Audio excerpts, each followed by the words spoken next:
fighting out of Toronto, Canada. He is the bodybuilding champion of the world, presenting James Hurricane Hergott. James Hergott here for the Hergott Show, and I am joined with Benny U, who is coming all the way from Spain. He's a writer, blogger, and an educator, and we wanted to have him on to talk about some topics in the new year.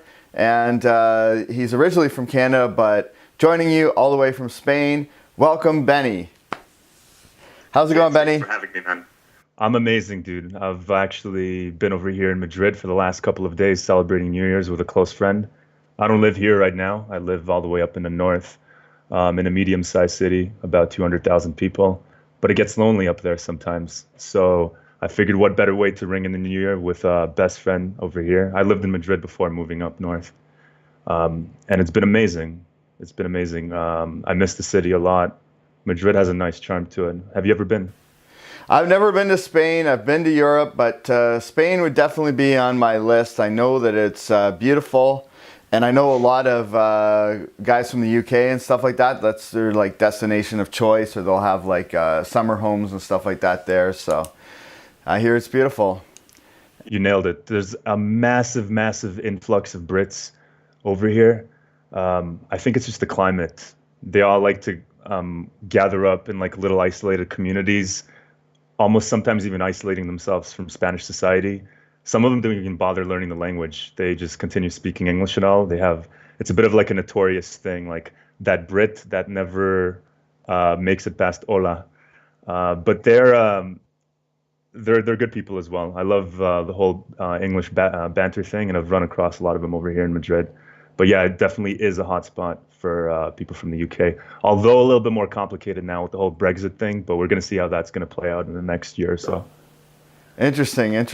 Yeah, I mean, it's got to be better than the UK weather-wise this time of year, so. No, no doubt about that. And so you originally contacted me because you had seen the Peterson interview. And we were just talking offline. You were saying that he had done a video, which I haven't seen yet, about bringing in the new year. And I just wanted to get your thoughts on that. And kind of, like I said, I haven't seen it, so maybe you could just kind of give a little breakdown on some of the points that he hits upon.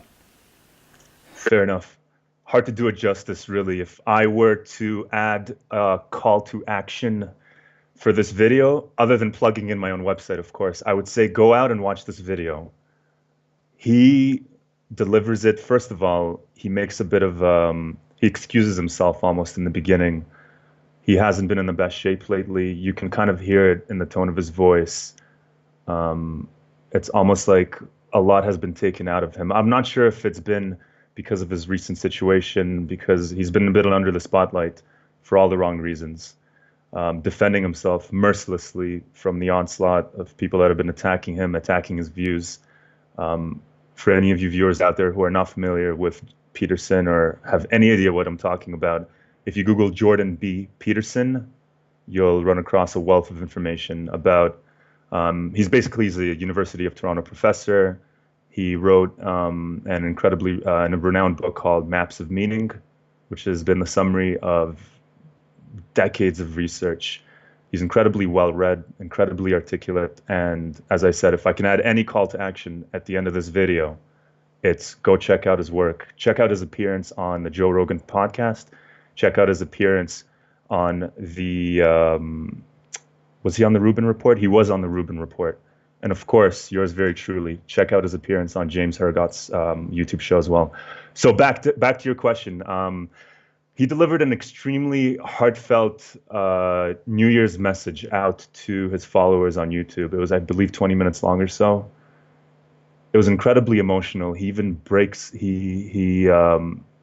he loses it, I would say, a couple of times. Maybe loses it is not the right terminology, but he breaks out into tears a couple of times, shaking almost as he delivers the words that he had written in advance.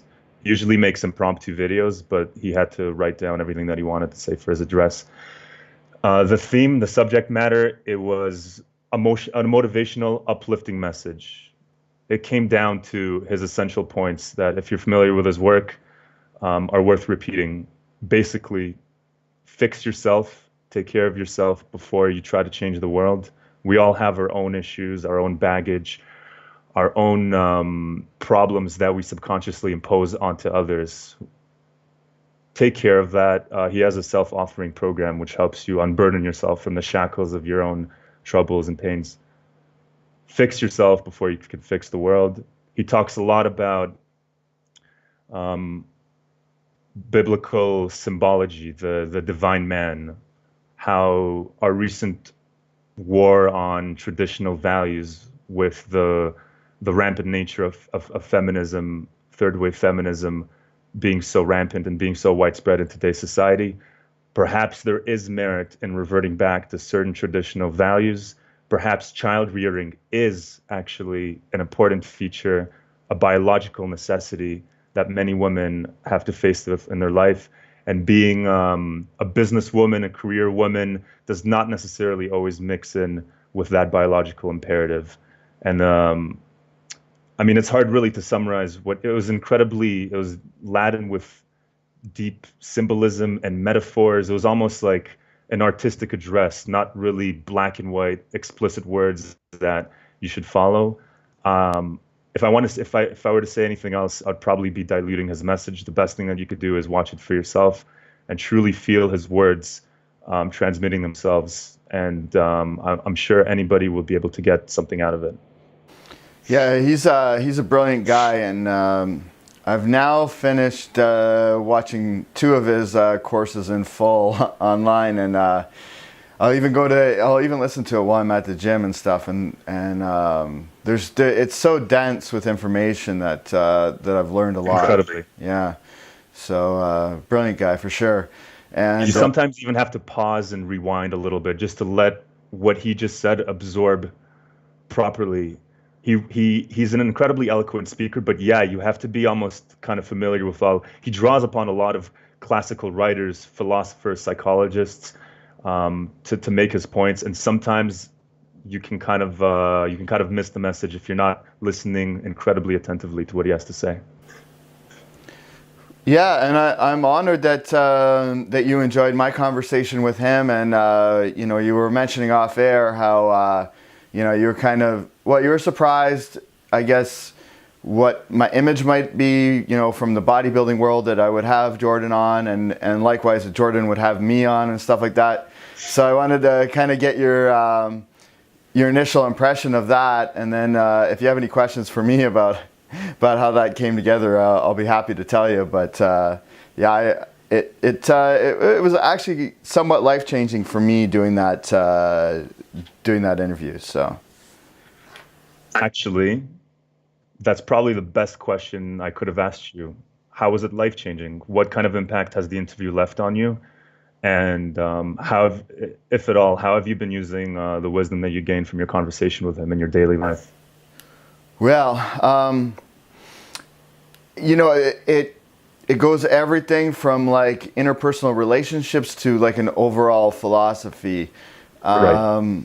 I try to keep I have my own philosophy, but I try to keep an open mind, but it's not very easily kind of changed. I have to like have a pretty logical breakdown of something to really reconsider things, and he's made me reconsider a lot of things. So for example, on like the religious front and the spiritual front, I kind of went from, I guess you could say I was raised Catholic, and then I kind of became somewhat of an atheist, although more of a position of like I'm not smart enough to really know, to kind of after seeing Joe Rogan's thing and interviewing him myself, believing that there probably is some kind of a community like what's the word?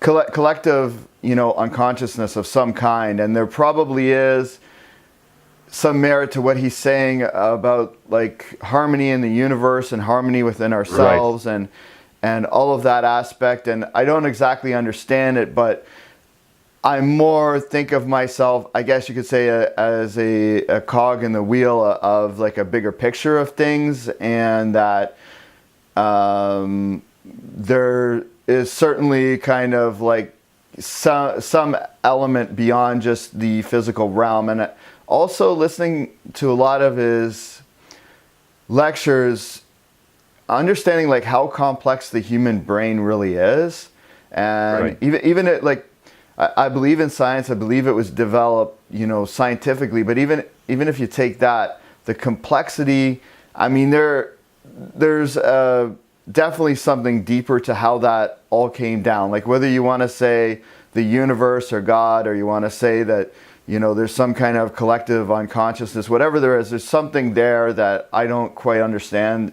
That I don't believe it's just as simple as we live, we die, and it's just a matter of like kind of that we exist. I think there is more to it. So I guess that's a major kind of point in making me rethink things.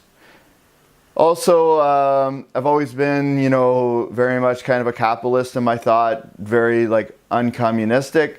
And then, he obviously he's anti-communist in a lot of his work. But one thing that kind of like made me think was where he was saying about how when there's a huge disparity between the rich and the poor, that the violence increases and stuff like that. So maybe taking a softer stance to that understanding, also a softer stance to the fact that, like I was listening to a lecture of his yesterday where he was talking about dealing with somebody that was a low IQ person, and just what their limitations are, and that there's a number of people that don't have a high IQ, that they can't work, they can't do certain things, and you can't just kind of like leave them out to dry. Like you have to, do something about that. So I went from kind of being sort of purely kind of libertarian in my thoughts and live and let live to more like, well, if there's not some kind of way to help out people that are low skilled and poor and stuff like that, it's not just going to be a problem for them, it's going to be a problem with the overall dynamic.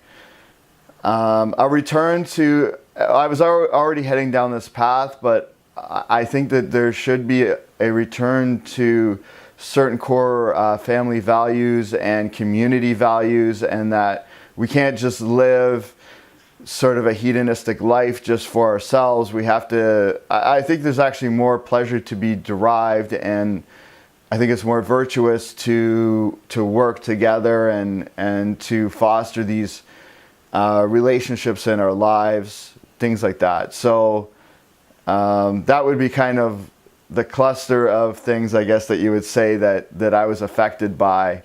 And then a lot of the things that I had already thought, maybe I even became more convinced about, especially in terms of like dealing with people and like how important communication is, and all these kind of interpersonal dynamics of how to kind of deal with people. And I think that I believe that people are more fragile than I thought before in terms of mentally, and like what everything from like death to breakups and stuff, the effects that it has on people, and how hard it is for them to kind of recover from that. And so maybe being like a little bit more empathetic and understanding overall. So that was my takeaways.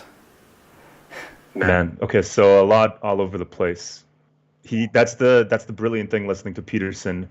You tune in with a lecture where the topic is, for example, religion, and you'll walk away having learned things about things as diverse as family, to ethics, to perhaps you'll be introduced to a 19th century philosopher that might have something interesting to say.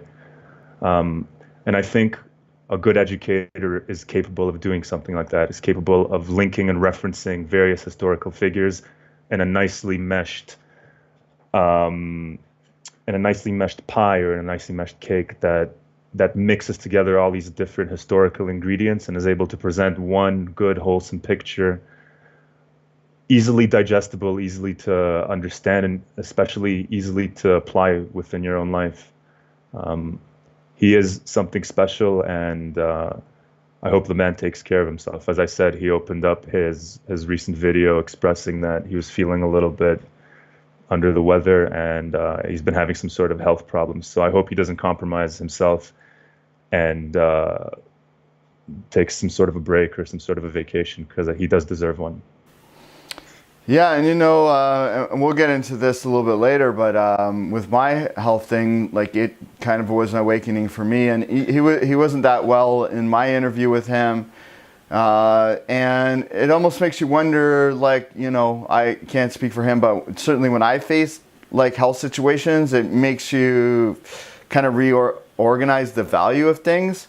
Absolutely. And then also give you more of a sense of urgency that, time is ticking, and maybe I like he says about taking risk, and he talks about like he doesn't care if he's fired for what he does and stuff like that. And you can maybe see that like as you get older in life, like certain things don't matter as much as maybe principle, or if you can make some kind of positive change and things like that. And I think that's an interesting development, which kind of ties into some of the things that I wanted to talk about. So kind of like what my thesis for this interview is, I'm titling it You Are Already Dead, and How to Live Without Fear.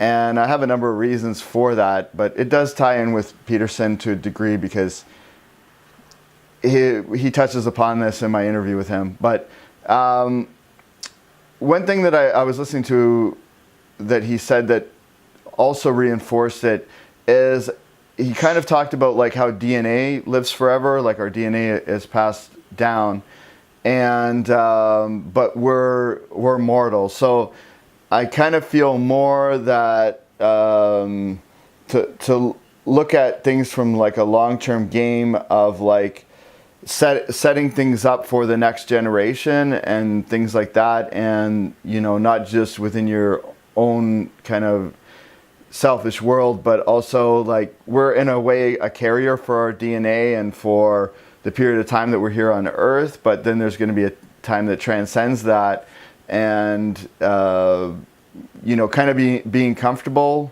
with death. And I notice a lot of people are very uncomfortable with death. Like I've talked to people, and my message is actually a positive one. My message is like, okay, you want to look back on your life and do what it is that you want to do, because there's no redos. Like, as far as I know, I mean, maybe there's some kind of thing that's beyond my understanding where you're, you reincarnated as this or that. But as far as I know, and I think we understand, this is kind of our life.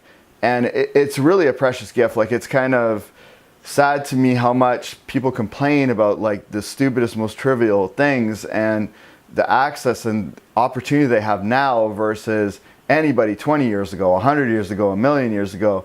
Has unparalleled. Yeah, for sure. And I think that that's a great gift. I think every day is a gift, and I think to embrace that, and also to have a sense of urgency that time will run out, and therefore, because I know, like, I would say the majority of people that I know, it's kind of like Groundhog Day. Like, they get up, they go to work or whatever their thing is, and then they do that, then they go home, and you kind of get lulled into a sense of complacency where it's like, it seems like it's going to go on like that forever, but change is inevitable.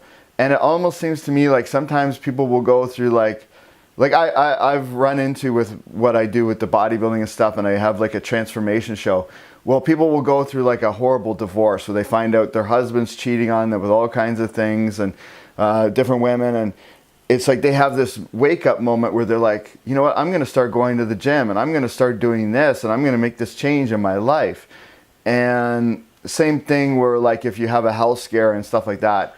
And I think sometimes those things can be good if it kind of reboots you and you think, wow, I need to rethink things and maybe do the things that I wanted to do and have always kind of put off. So that's kind of like my message when I say that, death is inevitable and things like that. People will often say to me, like, that's such a negative thing, but like, man, I think it's a negative to like kind of just like go by life with blinders on and not appreciate that and just run out of time.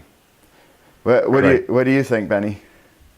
Thanks for bringing that up. Yeah, I love the way that you put it. I also don't see death as a negative thing, and I would say the vast majority of people in our society do view it as a grim, morbid, taboo topic on the no talking list, along with politics, religion, and everything else that puts people all defensive and like, whoa, did you just mention death casually in a conversation? How dare you?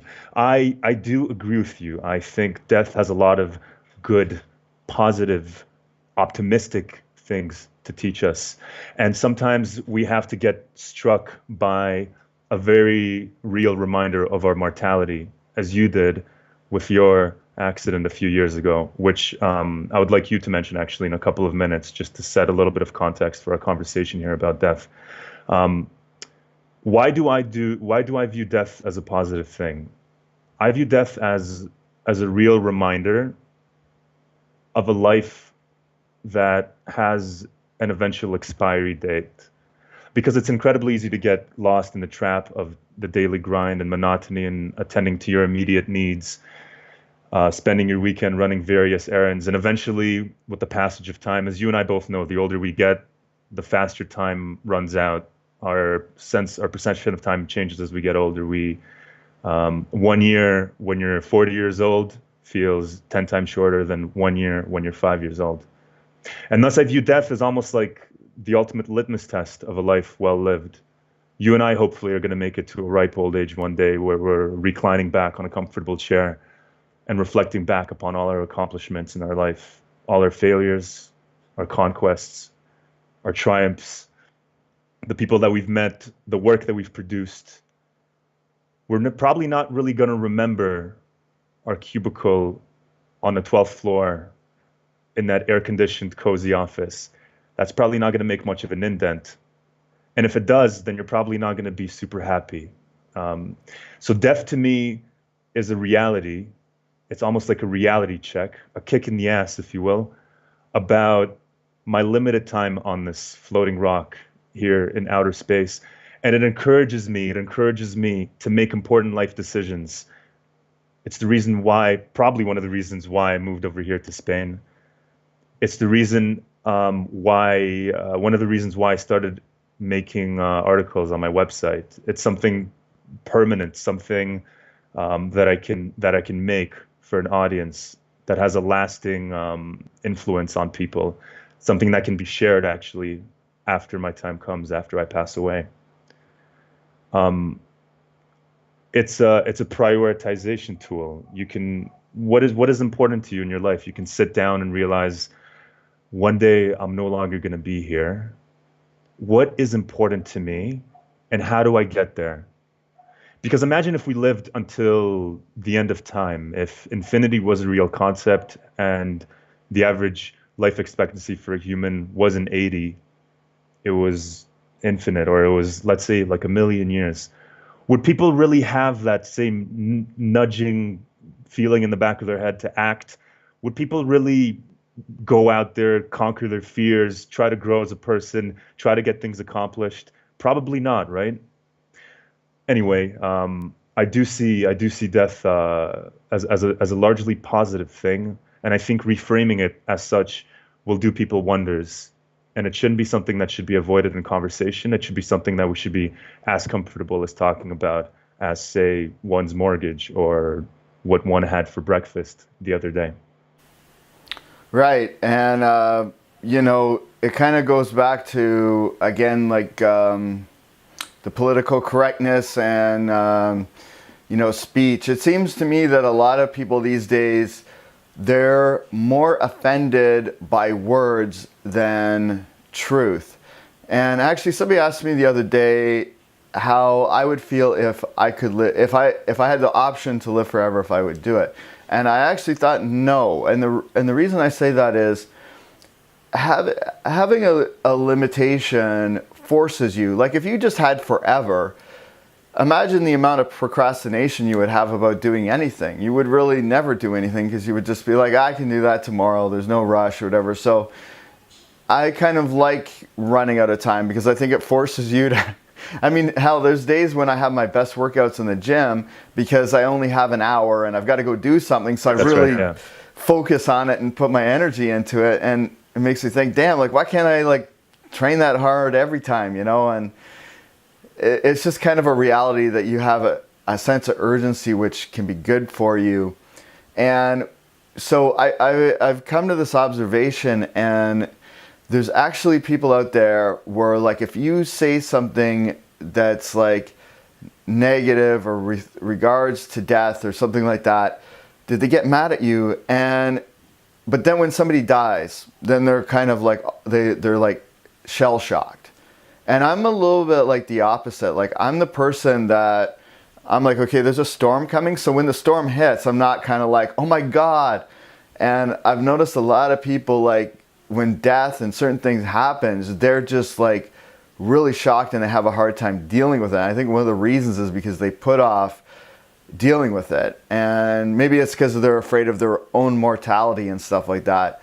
But I know so many people that talk about like they're going to do this one day, they're going to do that one day, and they just keep getting older and older and older, and time runs out. And you know, even someone like Elon Musk, which I was studying a bit for, I've got an upcoming interview about artificial intelligence and stuff, and he was saying like the importance of like while you're here on Earth, like either trying to have like a little bit of difference on a lot of people or a big difference on a small group of people. That's kind of the way to live. And so I think, you know, you doing what you're doing with your writing and blogging and things like that, like even if you reach a couple of people, this and that, I think that is a very virtuous thing. I mean, having a daughter's really kind of reorganized my thoughts, because like I kind of was one of those people that I was like, you know what, I don't really want kids. I almost had a vasectomy. I almost was like, you know what, I'm not going to have kids, and I'm just going to live like how I want to live and focus on my work and making money and like training and like having sex with different girls and stuff like that and just have fun. And it's like, honestly, like I think if I had just done that, I would have had a very empty life as I got older, because having my daughter, like even simple things like just where she cuddles up with me at night, or a smile or a giggle, you know, it's such a powerful thing. And I think where people don't want to have children these days and things like that, I think they're really missing out. It's a lot of work, it's expensive, it's all of those things, but it's very, very rewarding. And I think that I do think there is something to be said about like, we're kind of just here as a carrier for a way of our DNA. We're here for a short time, and passing along as much as we can to people is very important. And look, I mean, I wish I knew what I knew now when I was a teenager. And I ran into some teenagers yesterday, and they kept saying they were bored. And I was thinking, wow, like, how can you be bored? Like, you have access to every information. And of course, they're young, and you know they're they want to do a million different things at once and stuff like that. But I'm thinking, like, if I was that age, the amount of stuff I would be researching right now and studying, and you know how I would like set up my life and everything. Of course, you don't think that way when you're young, but the concept of being bored, it's like you have, for the first time in human history, access to any information you want on your phone. You could literally look up anything. I mean, how can you be bored? So it's an unfortunate thing where in many ways when people are given everything, they don't appreciate things. And, you know, that's kind of the sad other side of it. But I certainly, I try to live life with the sense that my life could end at any moment, and I want to try and be as happy with the choices I've made as I can be up to that point. Can you tell your viewers a little bit about your story? I'm not sure if they're familiar about what happened to you a couple of years back with the surgery. Right, and that was before the birth of my daughter. And I'll tell you, I'll link the kind of the story down below, but I'll paint the picture for you. So, at this point in time in my life, I've had a pretty full career in terms of like I've accomplished a lot of things I wanted to do with the filmmaking. I've already competed as a bodybuilder a few times. I'm in great shape, or at least I think. I'm kind of dating around. I'm playing the field a little bit, and I'm 36 years old, and I never in a million years suspect that there's anything health-wise that could happen. So all of a sudden I started to have stomach pains, and I had them a little bit more in my back over the preceding few weeks, and I thought maybe it was just like a lower back injury. And then when I started having stomach pains, I thought maybe I was cramping because it felt like a cramp. And I had been to emergency earlier that year for like a sinus infection, and I had to wait like 4 or 5 hours to see a doctor, and I'm like, nah, I don't want to do that. So I was like, I'll just try and rehydrate. So I was asking people online and what to do, and I was drinking like Gatorade and taking like potassium and sodium and different things like to try and fix cramping situations, and it just kept getting worse and worse and worse. And I kept thinking, I don't want to go into emergency and sit around for 4 hours. It's just something temporary. And so my dad came over, and he's like, maybe you should go to the hospital. And I'm like, no, it'll be fine. And then I had to get to the bathroom, just to use the bathroom, I had to like crouch over. And then it got so progressively worse that there was no position that I was comfortable in. Like I would roll this way, I would roll that way. And then it got to a point that, and I'm not afraid to say this, that it became so painful that I almost started to like cry out in pain, because it was just like, I can't take this anymore. And I'm like, okay, there's something wrong here. So that's when like I called 911. And at that point in time, like they just took me in my underwear, and like, cause I couldn't get up on my own, and they rushed me to the hospital. So they have me in, and I see the doctors like talking to each other, and they're like looking at each other, and they're like, psh, psh, and then they're like looking at me like this and like this, and they had run a quick x-ray on me, and I could just tell by the way they were looking at each other like something was wrong. So then they came and talked to me, and they're like, okay, here's the deal. Like, so you had this ulcer, and it perforated, and like, I'm going to screw this up to anybody medical, but I'll try to give my layman's thing. Do your best. So like all of my fluids, like I was going toxic. So like I guess you would say like your bile and everything, and your good fluids and everything, like it had perforated through. So everything was like mixing together, which is not good. So they're like, we have to put you in surgery. And I'm like, okay. And they're like now, or you're going to die. So I was like, oh, wow. So there's no question about that. Like, I'm going to go into surgery. So, and then they're like, well, there's a chance you may not live. And I was like, wow. I mean, keep it in mind, again, my position, I went from, I'm doing bodybuilding, I'm doing movies and this and that. I'm 36 years old to all of a sudden like, oh, you might die right now. And I was like, wow. Like I thought this might come a lot later, So, and then by that time, my dad, my mom, my brother, everybody had arrived. So they're like, okay, well, like not your last rites, but like maybe say what you want to your family, because in case you don't wake up, so to speak. So it went from like me thinking I had a little bit of cramping to like the most serious of situations. And so there's this weird thing, because you don't really know until that situation happens how you will react. But I can tell you from myself. So at that point in time, no, I had not had children, but I had gone and come from a small town in Canada, and I had a dream of becoming a filmmaker. And I'd gone to California, and I had a movie that was in theaters. I had done a TV show that was on HDNet, which was like Mark Cuban's network. I had gone to Iraq and filmed a documentary there, and that was an active war zone.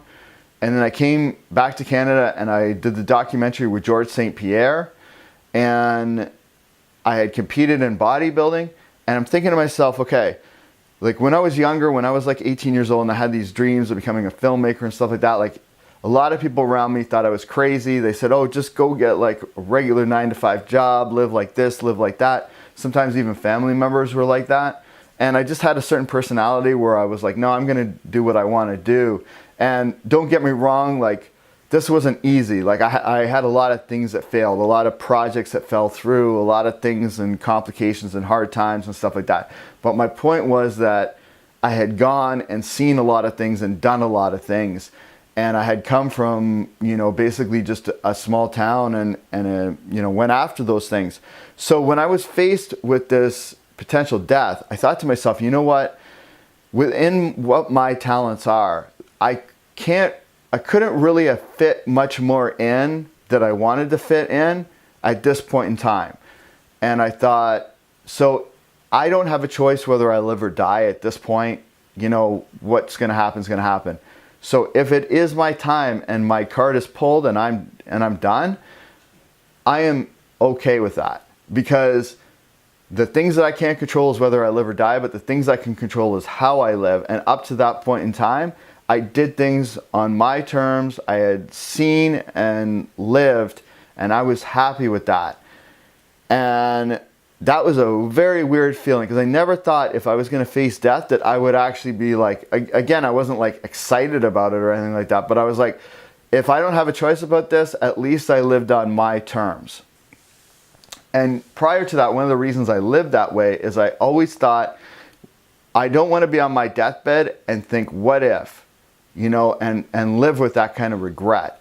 So because I kind of took that outlook early on, my life was kind of in sync with that. So thankfully I lived, and it was a humbling experience. I still had, I had done a photo shoot the day before where, and you can see the pictures. I was totally jacked and all this, and I had gotten a tan. So when I'm in the hospital, like I still had like a tan on and stuff like that, a spray tan, and I was in good shape and everything, but I was like, I couldn't walk. I was hooked up to machines and morphine and like all of this stuff. And they totally opened me up from, it was like 36 staples. So it was a huge wound that they had to open me up to clear everything out.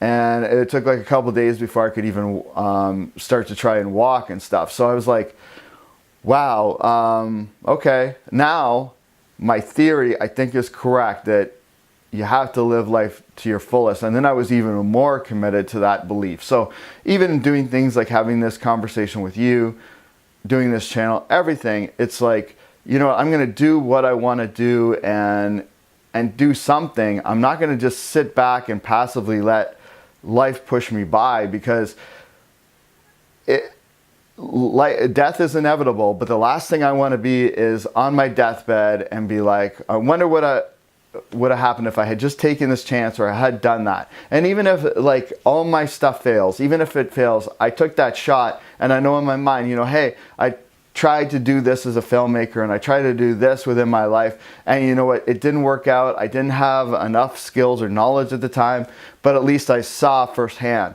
Because what would happen if I was on my deathbed and I thought, what if I had tried and I had really been successful or had an amazing experience? And in fact, that's kind of the prominent aspect of it, was not so much the achievement of it, but the experience of the people that I met as I went along, and the things that I learned, and just the journey of it all was a lot of fun and enlightening and worth it. So my takeaway from that is my thinking was right. Live with the knowledge that you are going to die. And second thing, which I hadn't thought of at that point, but I would say now, is I do believe in having children. I think that it's something that you're going to regret if you don't.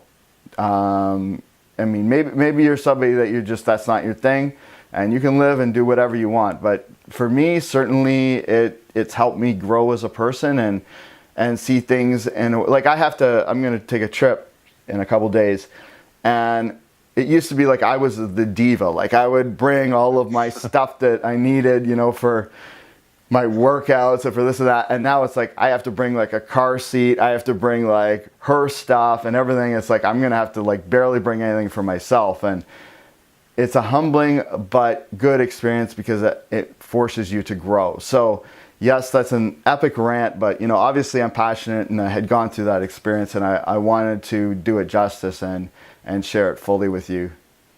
Right. It forces you to be selfless, if anything else.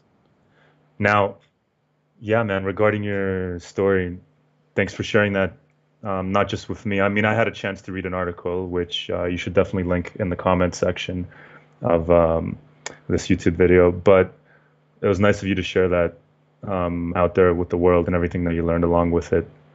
Words that are worth repeating over and over again, words worth tattooing on your body. What if? What if? What if? Words that I want to remind myself that I never, ever, ever in my life want to utter. Two simple words that we use every single day. What if? What if? My story, I have two actually to share with you. One is more interesting. The other one is chock full of lessons. I'll start with the shorter, the more interesting one. My closest near-death experience. Again, let me set this up for you. A best friend and I were traveling from Toronto to Waterloo, and from Waterloo back to Toronto. This was about in February. We were just there for a couple of days. I was speeding back on the highway back home. I think it was the 401. I'm sure you're familiar with that one, for all the wrong reasons. And I was going my normal speed, maybe like 90 kilometers an hour, and there was probably like 10, 15 centimeters of snow. I was a fairly new driver, overconfident, overjudging my capacity to go quickly and to change lanes and everything. There was even a snowplow right in front of me, clearing the pathway in front. I was in the leftmost lane. Imagine the highway has 6 lanes, 1, 2, 3, 4, 5, 6. I was in the leftmost lane, and I wanted to take the upcoming exit, so I had to switch over into the rightmost lane. As I did that, keep in mind, I'm going like 90, 100 kilometers an hour. The front wheel caught like the sludgy path. When you're driving on the highway and it snowed a lot, non-Canadians are probably not going to understand what the hell we're talking about here, but you're going to be following like tire marks in front of you. And if you go outside of those tire marks, you might lose control. But to change lanes, you have to go outside the tire marks. There's no other way to go around about it. So as I was making a lane change, I steered the car a little bit too suddenly. And what happened was 90, 100 kilometers an hour on the 401, a 6-lane highway, a full donut spin out like this, 360 degrees all the way. I found myself 200-300 meters in a ditch all the way to the right. Fortunately, I came out unscratched. My best friend came out unscratched. Though I reflect back on that day every now and then. I never would have forgiven myself if he had gotten hurt. It's one thing for me to break an arm or worse. It's another whole other thing to be responsible as the driver and to have someone sitting beside you get hurt. The most interesting part about this whole experience, James, I remember very vividly as I started spinning out of control, as the dawning realization hit me that, holy shit, this is completely out of my control now. You would think instinctively, at least this is the way most action movies portray it, a sense of panic, a sense of doom. You'd be screaming with your hands on the wheel. Ah! But it wasn't like that at all. It was a moment of complete tranquility, complete acceptance. I'm sitting there going 100 kilometers an hour, spinning out of control on a highway, on a 6-lane highway, with a truck behind me, with people in front of me. And I remember just sitting there almost like accepting my fate. Okay, this, like thinking more or less along the lines of, this is it. For better, for worse, Benny, you're writing this out. And there was no fear, there was no hesitation, there was pure acceptance. And I thought to be incredibly interesting. I a massive contrast to what the expected reaction is to a near life or death scenario like that. So that's story number one. No real, I guess, appreciate life, all that stuff, blah, blah, blah, generic life lessons, but I thought it was worth sharing anyway. Story number two. What am I doing here in Spain? Why did I decide to move in Spain? It relates perfectly to our ongoing conversation about death, about challenging yourself, and about finding different avenues to explore, living your authentic self, taking chances, and being who you really want to be. I graduated university about 4 or 5 years ago, and immediately after my graduation, I went to a pretty decent business program. I found myself feeling incredibly stuck. The go-to path after you make your way out of business school is to swipe up any available job that comes your way, usually from a pretty big firm, and you end up with a cookie cutter 40-hour a week, 50-hour a week, 60-hour a week job, Monday to Friday. The same stereotypical stuff that we've been talking about throughout this interview. This led me to feel trapped in my own city. I had a lot of opportunity, mind you. Like, I was living in Toronto at the time. I had a great education, a family who supported me, a roof over my head.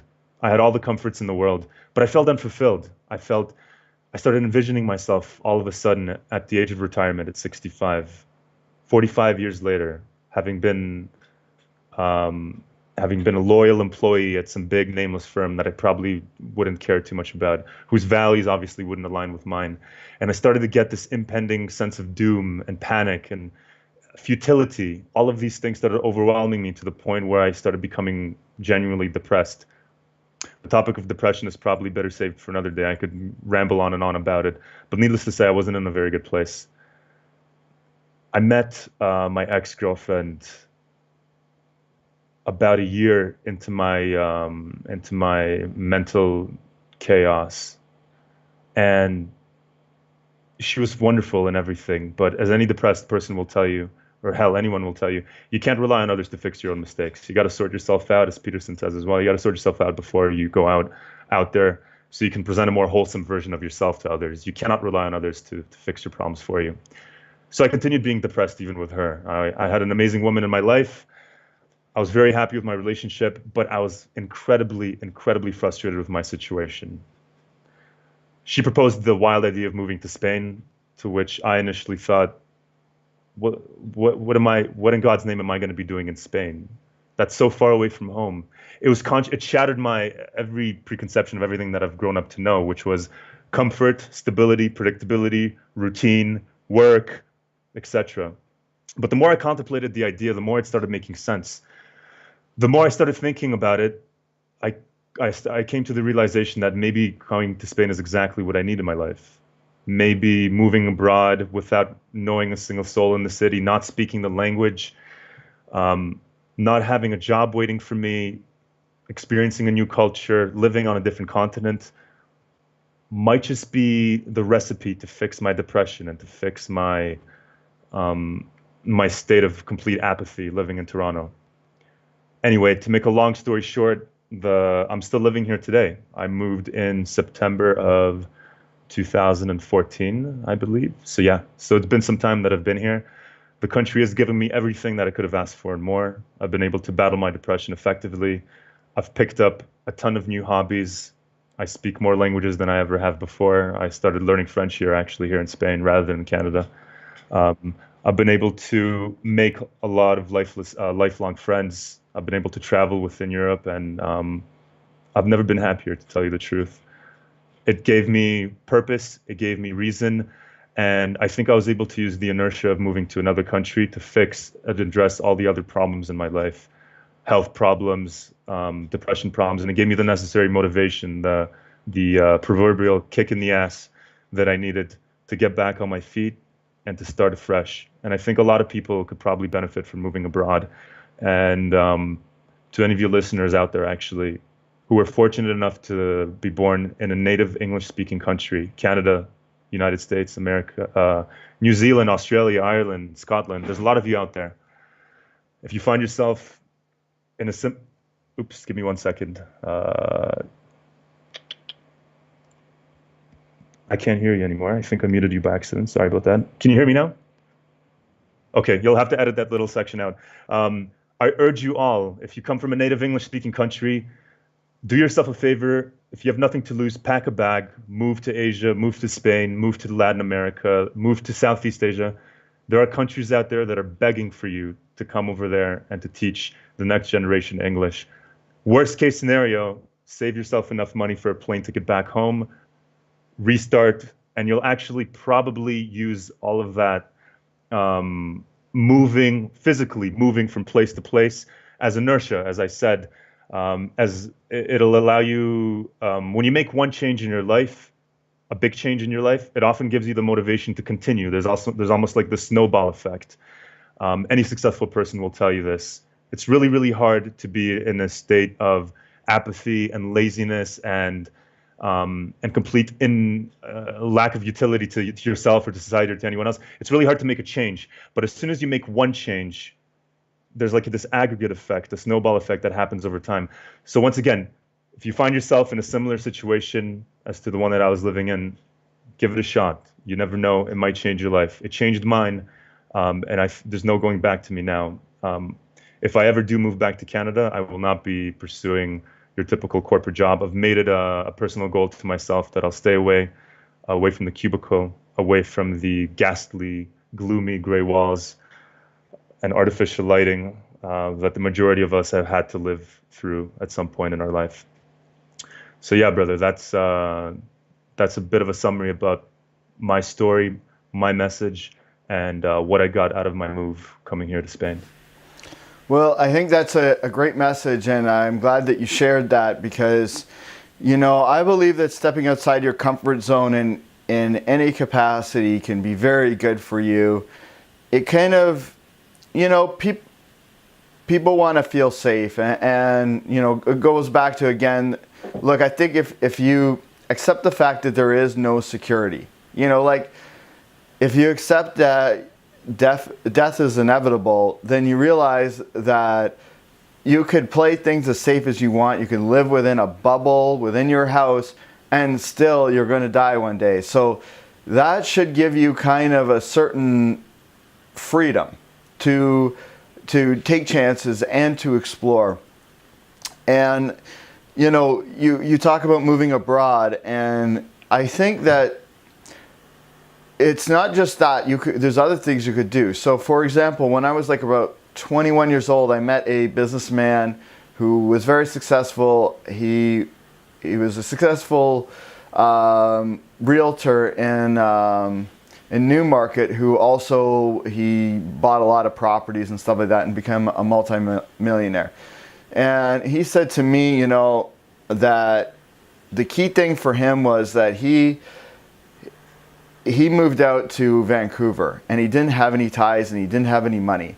And that simple doing that forced him. So he said to me, sometimes you have to burn the bridges behind you, because then that forces you to adapt and to grow and things like that. And, that always kind of stuck with me. And another way you could do it is, like, for example, having a child. Like, again, it was something where I thought, I'll just go and not have children, and then I can do whatever I want, and I won't be, I won't be held down by children. And yes, children are a lot of work, but doing that forced me to adapt and to grow. And I think that anytime you do something where you put yourself in an uncomfortable situation, I'll go back to kind of the bodybuilding thing. Like, in order to make your muscles sore, sometimes you have to do like different exercises or a different routine.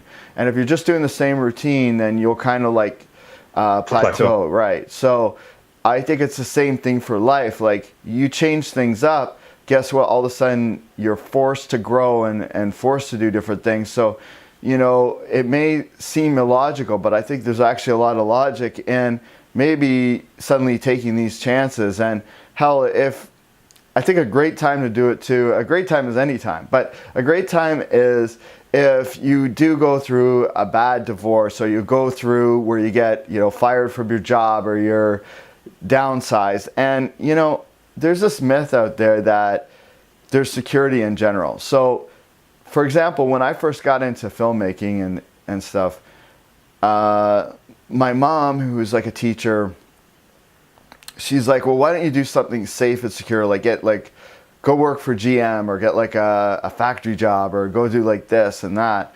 And it's like, well, my uncle owned 2 GM dealerships and was very successful. And then GM went into bankruptcy and they closed those dealerships down. So conventional thought was, oh, it's GM, so you're safe.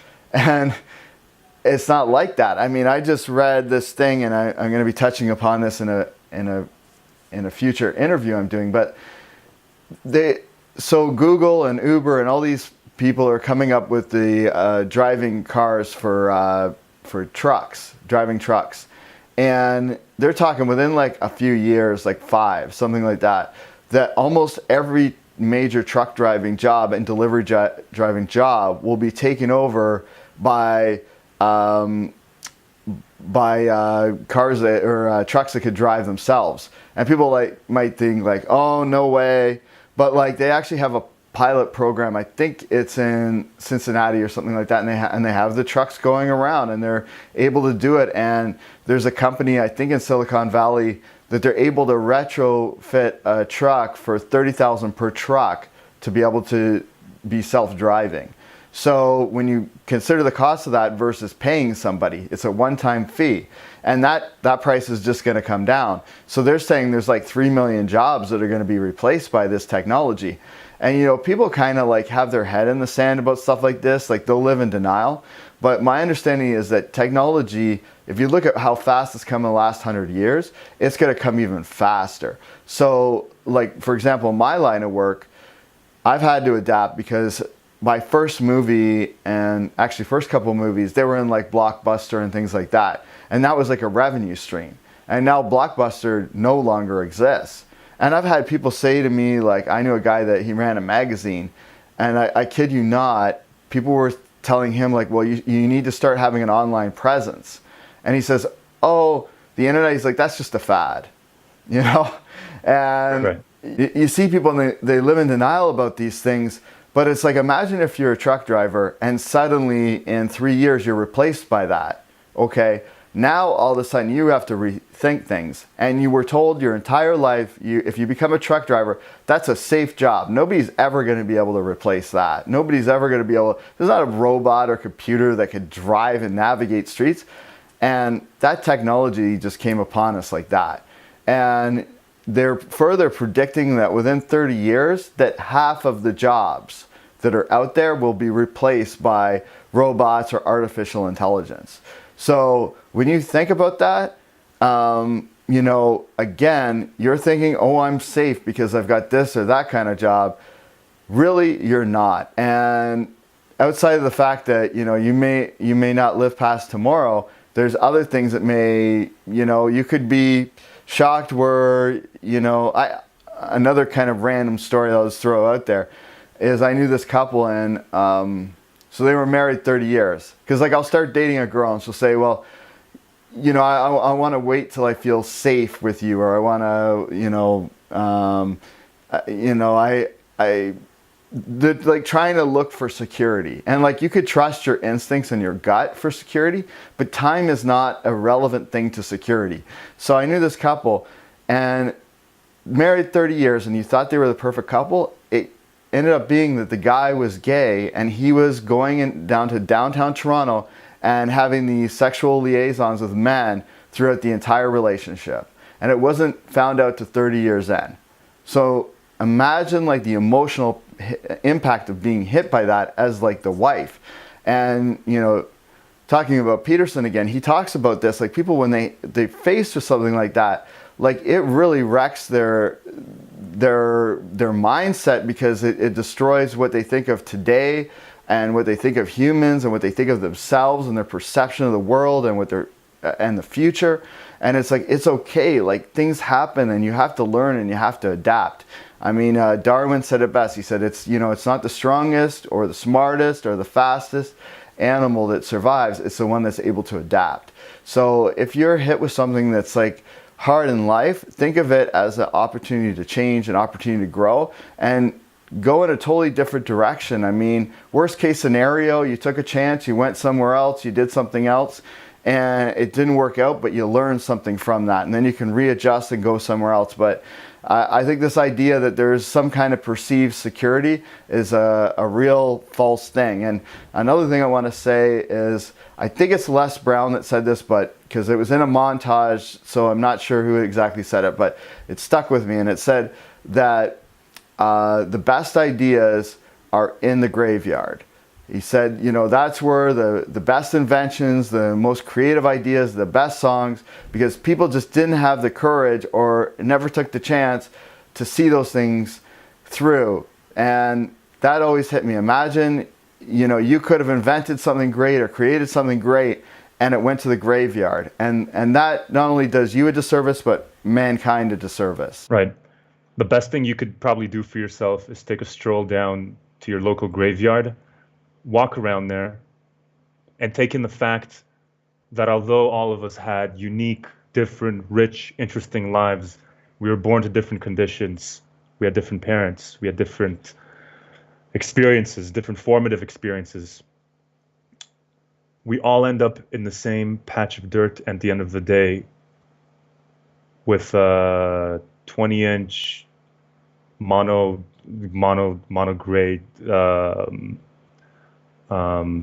piece of cement hovering over us, with a written inscription of how many years we lived on this planet.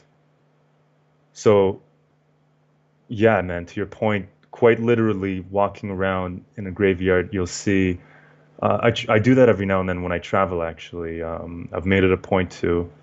It's a great place to be somber, to reflect about where you are in life, because nothing will paint a more realistic picture about what it's like to be mortal, to not have an infinite number of years on this planet, than to walk around in a graveyard and realize that no matter what you do during this life, you're going to end up there. Not probably, I was going to say probably. You are going to end up in a similar position. If you're lucky, you'll have people who visit you and lay flowers upon your bed, but that's not going to matter much, is it? To you, anyway. Your consciousness will be dimmed out. And thus, the best thing I think you can do, tying it back to our original message, is giving yourself a realistic reminder that you're mortal, your time will come.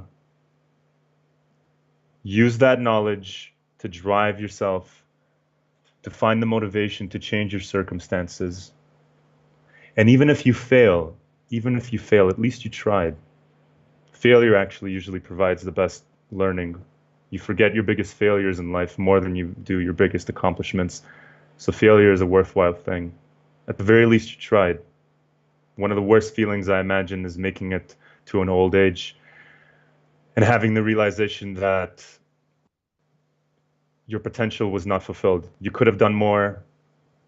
You could have seen more. You could have built more things. And ultimately, you didn't because of inaction. Because one day of laziness became 10 days. 10 days became a full year. And a year became a lifetime. Don't become one of those people. You know, that's a great way to kind of wrap this up, I think. And, you know, it's 100% true. And I can't tell you how many people I know who, you know, they'll say like, next year I'm going to go on this trip. Next year I'm going to visit this place. Next year I'm going to do that.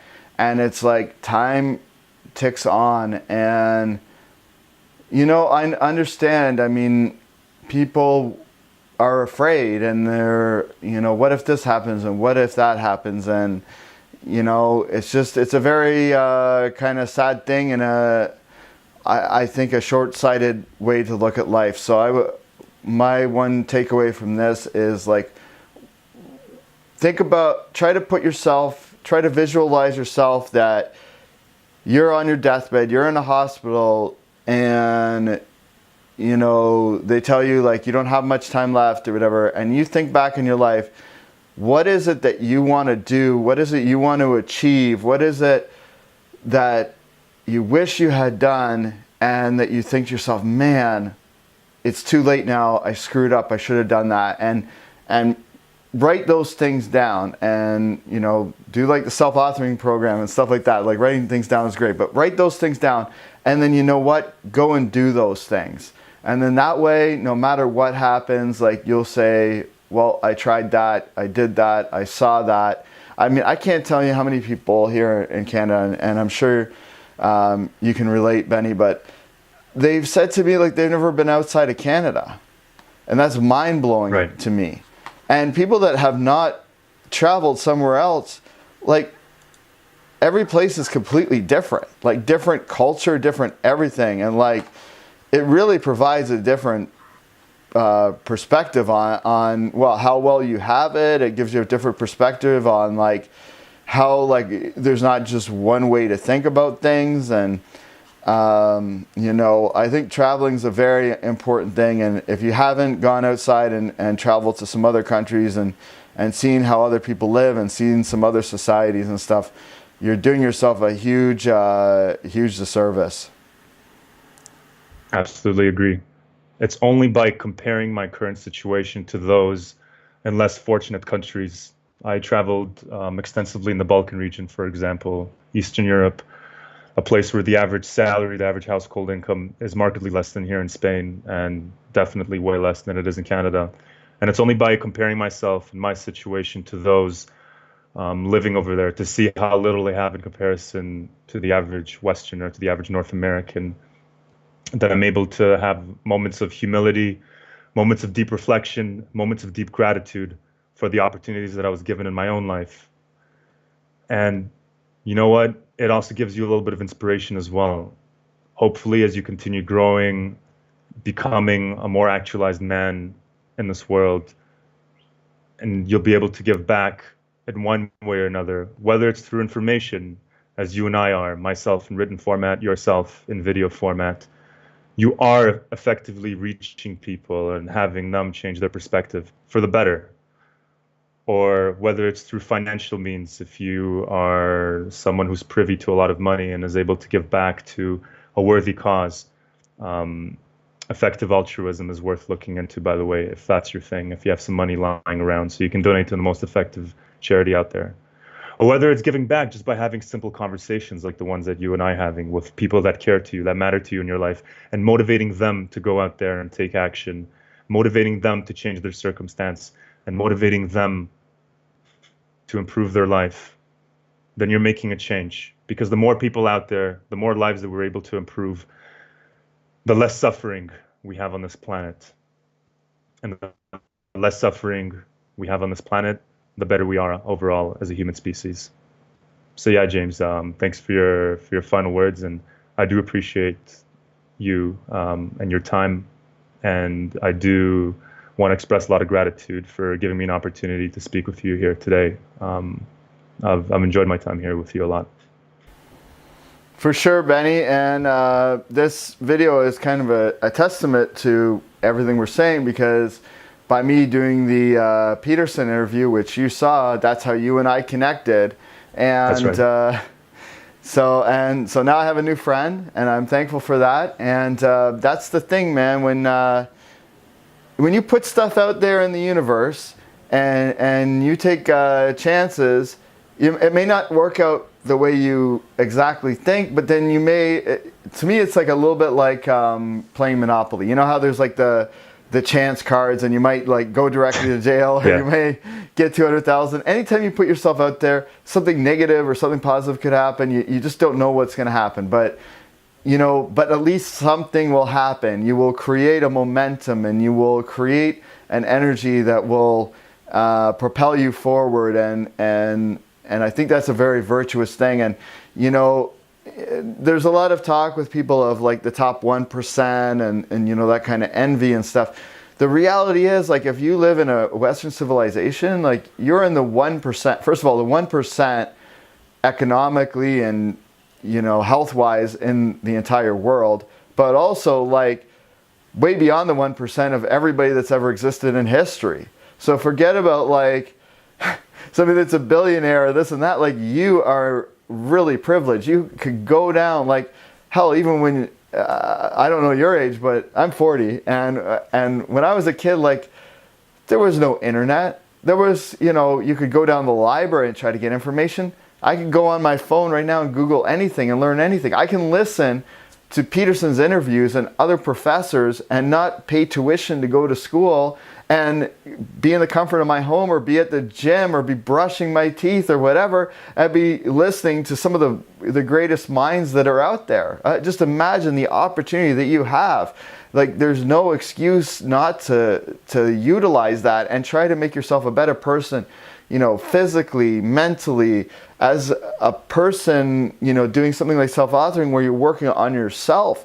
There's no excuse not to do any of those things. Like, why go through life and not try to improve yourself and not try to learn and not try to explore? I mean, it's kind of an insult that we have all these things and for somebody to just waste it. It's like, it's like a kid that's born, to a billionaire, and then they just go out and party and do cocaine or whatever and don't do anything.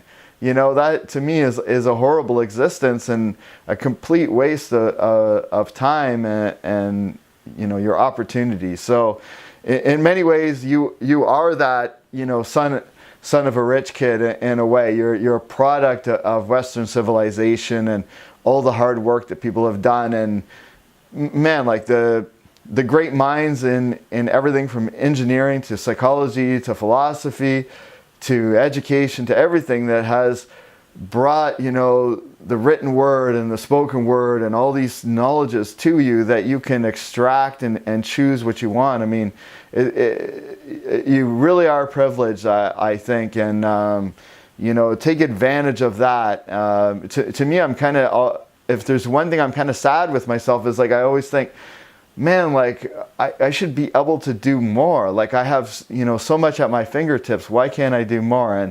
And that kind of propels me. And it's really sad when I see other people that don't even come close to that, and they don't really even have a desire. I just had a girl write me before we went live and doing one of my transformation programs and got the diet and stuff. Did it for 1 week and wrote me and was like, I can't do it. Can't stick on the diet. And it's just like, wow, like, you're just going to condemn yourself to like the same life over and over again. Like, you're not going to try and work on anything. You're just going to give up that easy. And it's a sad thing. And, I'm really glad that you and I were able to come together and discuss this issue. I think it's a very important thing. Thanks, James. It's been an absolute pleasure. Well, I appreciate your time as well, Benny.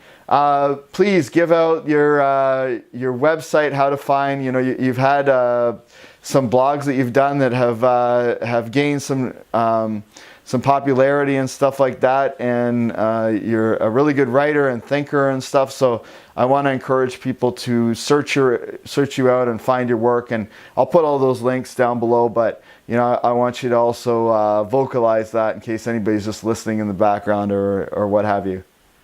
Thanks. I appreciate the opportunity to plug my stuff.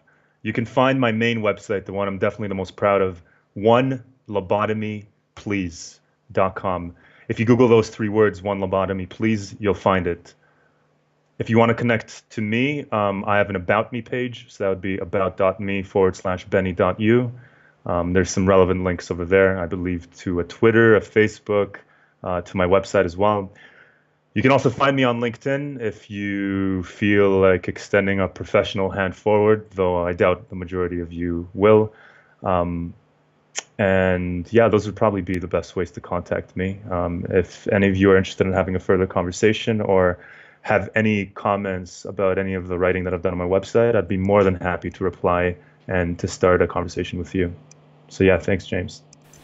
Fantastic. Definitely check Benny U out. And thanks again, Benny. And I'll get this posted, and I'd love to have you back to talk about some other different issues and stuff like that. It's always good to have these type of exchanges and discussions.